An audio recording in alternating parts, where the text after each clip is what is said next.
Hey y'all, welcome back to Waco TV. I'm Waco, of course, and today we're going to be talking about the Air Force BMT week 4. So I already gave you videos about 0 week through week 3, and this video it should be about what's pertaining to week 4.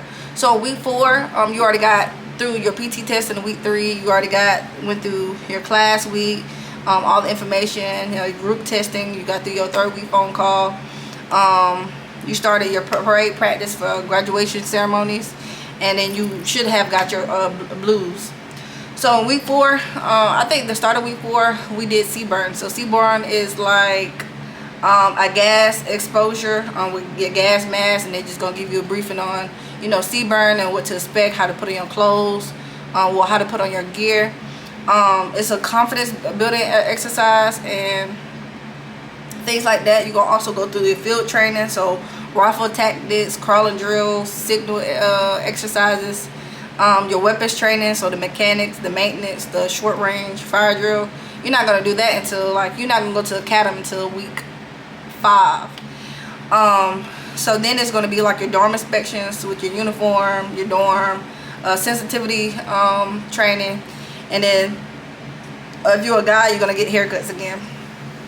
So in the professional learning, so in the classroom, you're going to be learning about SARP, law of war, ethics, OPSEC, and the Airman's time. They're just going to give you, different videos about the Air Force and, people who stood out and who got recognition for, the Air Force titles and things like that. You will also get your flight photos this week. You will also get your name tags this week. I know when we got our name tags, we were super excited because when we don't have name tags, like all the weeks that's ahead of us, they call us fuzzies. I didn't like the name fuzzies. I didn't really call nobody fuzzy because it's like you just don't have a name tag. And I just feel like, people think just because you got your name tag, you got one up. But now, when I realized when we got our name tag, it just told me that we was closer to the end and that we could really see the light at the end of the tunnel. We're starting now. So let me just start talking about but CBRN. CBRN was an experience within itself. Like, you got to put on this hella gear, and then you got to go to this chamber, and you walking in the hot ass sun with all this gear on. So you put on your boots, you put on your gloves, you put on goggles. With your mask. They gave you like it's like some equipment that's really heavy and it's really thick for I guess for the drill, because in war or deployment you never know what's going to happen, and they got chemical exposures and things like that can cause death to you. So really the purpose of CBRN is to show you like how to prepare and how to equip yourself with the knowledge to be able to survive if that happens. Because how we dropped a bomb on Nagasaki, Hiroshima and Nagasaki, if I'm saying that right. But yeah, we dropped a bomb on them, and they just realized that after that nuclear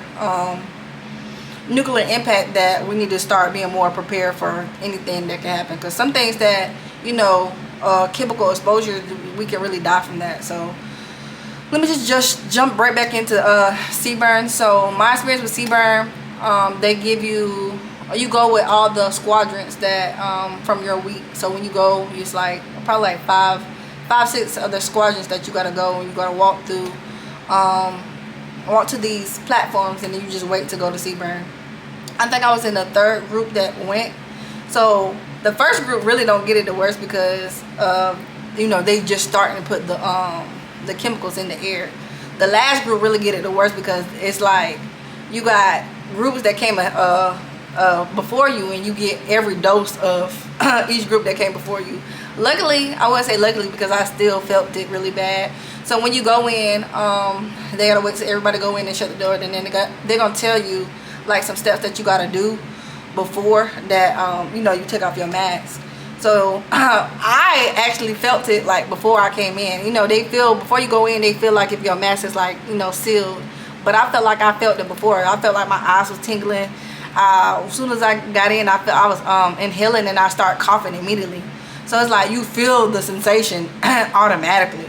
So it's like after he tell you the instructions, whoever tell you the instructions, you have to take off your mask and like state your reporting statement.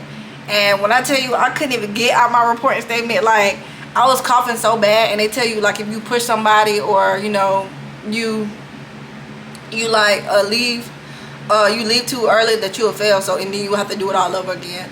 So I wouldn't suggest you doing that because you would definitely regret if that happens. So when we got out of it, everybody was coughing. I'm telling you, like, do not drink milk. I'm telling you, do not drink milk, because that enhances the mucus that come out your mouth. Like, you have mucus that come out your mouth and your nose and things like that, but it would definitely be worse if you drink milk.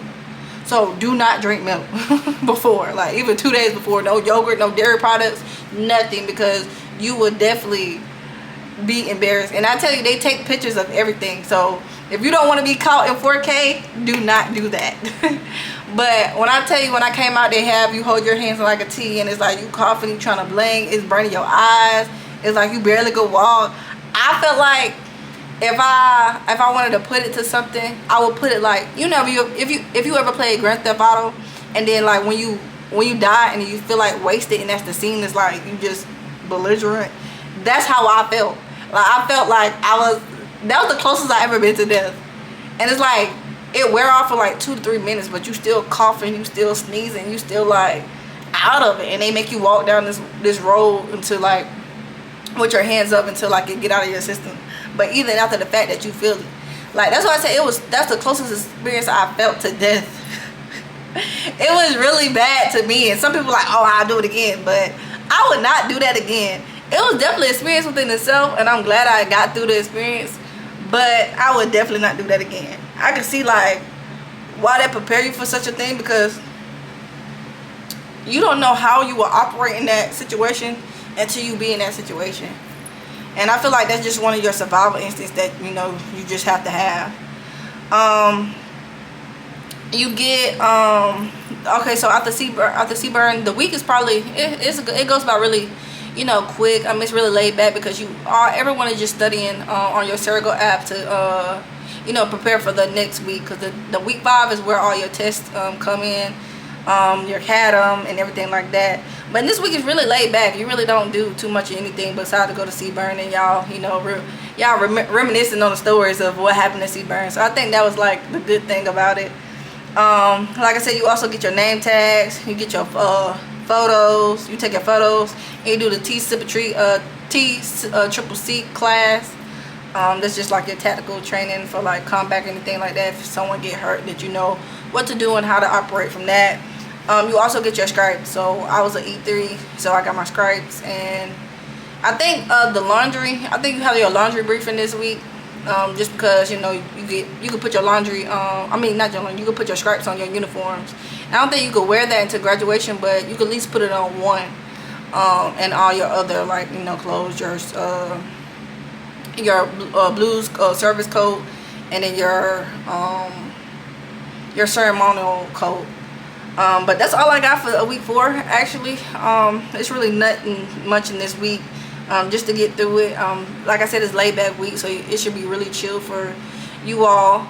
I definitely, like, this was the week that I could be like, okay, I'm starting to have fun, because you're starting to see, like, you started doing more things, that it started getting laid back, more of laid back. Week 5 is a big week, and I'll just talk about that in the next video. But if you have any questions when it comes to CBRN, I'll definitely answer any questions that you have, and what can I give to like prepare you for that. Honestly, to me, it's like nothing that you could prepare for. I feel like you just gotta embrace the experience, to me. But after you get past that, then you will definitely have a good time. Like I said, at this point, you got what, 2.5 more weeks left, and you definitely start to see the light when it comes to week 4. So I definitely wish you the best of luck, and if you have any questions or concerns, please feel free to, you know, comment on this video or message me on another app. So just let me know, and y'all have a good day and be blessed.